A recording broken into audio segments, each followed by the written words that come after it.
سلامتی ہے ان پر جو حق پہ نظر جمائے ہوئے ہیں، سلامتی ہے ان پر جو حق سننے کے منتظر ہیں۔ السلام علیکم ورحمۃ اللہ وبرکاتہ۔ یہ نیوز سن کر بہت ہی برا لگا اور بہت دکھ ہوا کہ ہم مسلمانوں میں بھی ایسے لوگ ہیں جو یہاں تک بھی پہنچ سکتے ہیں۔ یقیناً یہ خبر سن کے آپ کو بھی بہت دکھ ہوگا اور آپ بھی بہت عجیب سا محسوس کریں گے کہ کیا مسلمان جو ہیں وہ یہاں تک پہنچ سکتے ہیں۔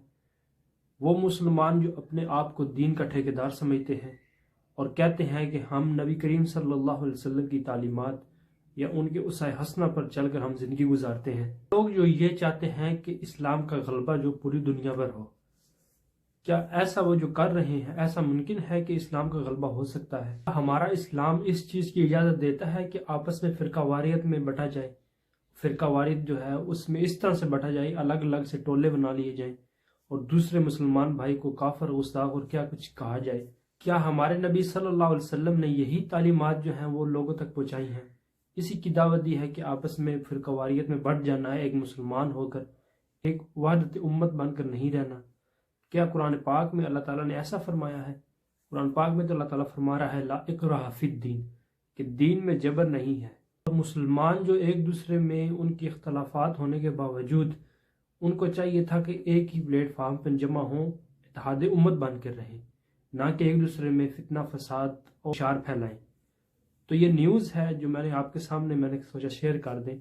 آپ بھی سن کے یقیناً حیران ہوں گے، آپ کو دکھ بھی ہوگا کہ افغانستان میں ان کے جو پرائم منسٹر ہیں، ان کی جو گورنمنٹ ہے، انہوں نے یہ فتویٰ دے دیا ہے شیعہ حضرات سنی حضرات آپس میں رشتے نہیں کر سکتے، ایک دوسرے کے اندر شادی نہیں کر سکتے۔ ابھی یہ دیکھ کے بہت عجیب سا لگ رہا ہے کہ نیوز جو ہے یہ آپ سامنے دیکھ بھی سکتے ہیں اسکرین پہ، کہ یہ جو فتویٰ ہے انہوں نے جاری کیا ہے گورنمنٹ کی طرف سے، جو کہتے ہیں کہ ہم دین کا پرچار کرتے ہیں، ہم دین کے جو ٹھیکیدار بنے ہوئے ہیں، وہ لوگ یہ کر رہے ہیں کہ ایک مسلمان دوسرے مسلمان کے ساتھ جو ہے وہ رشتہ شادی نہیں کر سکتا۔ اسلام تو یہاں تک کہتا ہے کہ آپ اہل کتاب کے ساتھ آپ نکاح کر سکتے ہو۔ ایک عورت ہے یا ایک بندہ ہے، وہ نعوذ باللہ حضرت عیسیٰ علیہ السلام کو اللہ کا بیٹا مان رہا ہے، اور دوسری طرف وہ بندہ یہ کہہ رہا ہے کہ نبی کریم صلی اللہ علیہ وسلم جو ہے وہ آخری نبی نہیں ہے، ان پہ ایمان نہیں لا رہا۔ وہ کہہ رہا ہے کہ حضرت عیسیٰ علیہ السلام جو ہے وہی پیغمبر ہے، وہی پرافٹ ہے اللہ کے۔ اس کے باوجود اسلام جو ہے وہ کہہ رہا ہے کہ آپ ان سے شادی کر سکتے ہیں اہل کتاب سے۔ تو ہم مسلمان ہو کے مسلمانوں میں ہی ایک دوسرے میں فرقہ واریت جو ہے وہ اتنی بڑھا لی ہے، ایک دوسرے میں شادی نہیں کر سکتے۔ بڑے افسوس کی بات ہے۔ تو بھائی بات کرنے کا مقصد یہ ہے کہ ہم کیسے نان مسلم کے سامنے اسلام کی دعوت رکھ سکتے ہیں، کیسے ان کو کہہ سکتے ہیں کہ اسلام جو ہے وہ پیسفل جو ہے اور ریلیجن ہے۔ ہم کیسے کہہ سکتے ہیں؟ ہم آپس میں ہی اتنا فرقہ واریت اور اتنے مائنڈ جو ہے تعصبانہ مائنڈ بنے ہوئے ہیں ہمارے، ہم کیسے دوسرے کو نان مسلم ہیں ان کو کنورٹ کر سکتے ہیں یا ان کو دین کی دعوت دے سکتے ہیں؟ ہمیں تو خود شرم آتی ہے کہ ہم مسلم ہو کے ایک دوسرے میں اتنا فرقہ واریت ہماری بڑھ گئی ہے کہ ہم ایک دوسرے کے ساتھ رہ نہیں سکتے، ایک دوسرے کا رشتے نہیں کر سکتے، کھا پی نہیں سکتے۔ اس کا نام جواد علی تھا اور لڑکی جو تھی وہ اہل سنت والجماعت سے تھی۔ انہوں نے کیا کہ آپس میں شادی کی، اور جب ان کو پتہ چلا کہ یہ چیز جو ہے یہ گورنمنٹ الاؤ نہیں کرتی کہ جو مکتبہ فکر شیعہ حضرات جو ہیں اہل سنت شادی نہیں کر سکتے، انہوں نے کیا ارادہ کیا کہ ہم جو ہیں اس کنٹری سے بھاگ جاتے ہیں، دوسری کنٹری میں چلے جاتے ہیں۔ تو انہوں نے کیا کیا، جب پاسپورٹ کے لیے اپلائی کیا وہ لڑکی نے، اس کا نہیں بنا ہوا تھا، تو گورنمنٹ نے اس کو باقاعدہ فتویٰ دے دیا کہ ان کے کوئی بھی ڈاکومنٹس ہیں وہ بننے نہیں چاہیے۔ اس حد تک جو ہے مسلمان جو ہے وہ گر چکا ہے کہ ایک مسلمان دوسرے مسلمان بھائی کے اوپر اتنی زیادہ تنقید کر رہا ہے۔ کلپ ہے جو آپ کے سامنے میں شیئر کر رہا ہوں، یہ دیکھ لیں آپ۔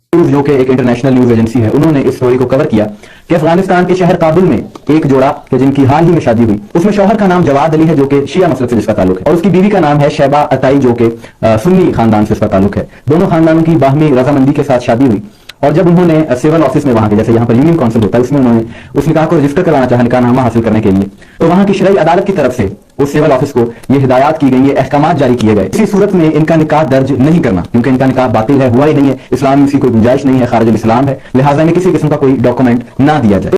آپ نے کلپ یہ دیکھ لیا ہوگا کہ پہلے تو ہم یہ سنتے تھے کہ پاکستان میں فرقہ واریت بہت زیادہ ہے، اور اس ہائی لیول تک نہیں ہے، لیکن ابھی تو ان کی گورنمنٹ نے، افغانستان کی گورنمنٹ نے یہ اعلان کر دیا ہے کوئی بھی شیعہ سنی کے ساتھ جو ہے وہ شادی نہیں کر سکتا۔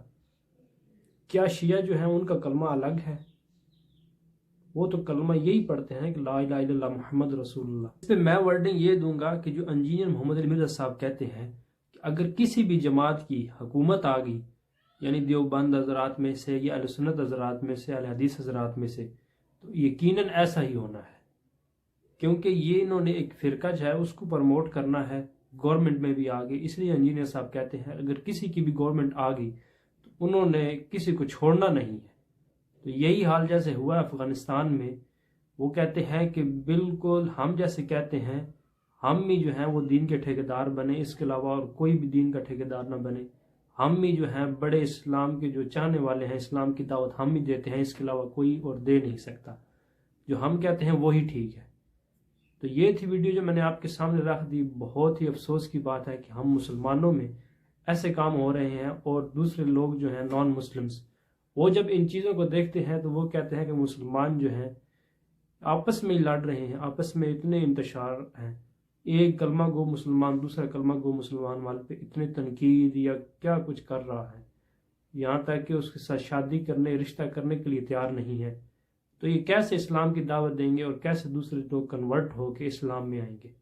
ملتے ہیں نیکسٹ ویڈیو میں، جزاکم اللہ خیر۔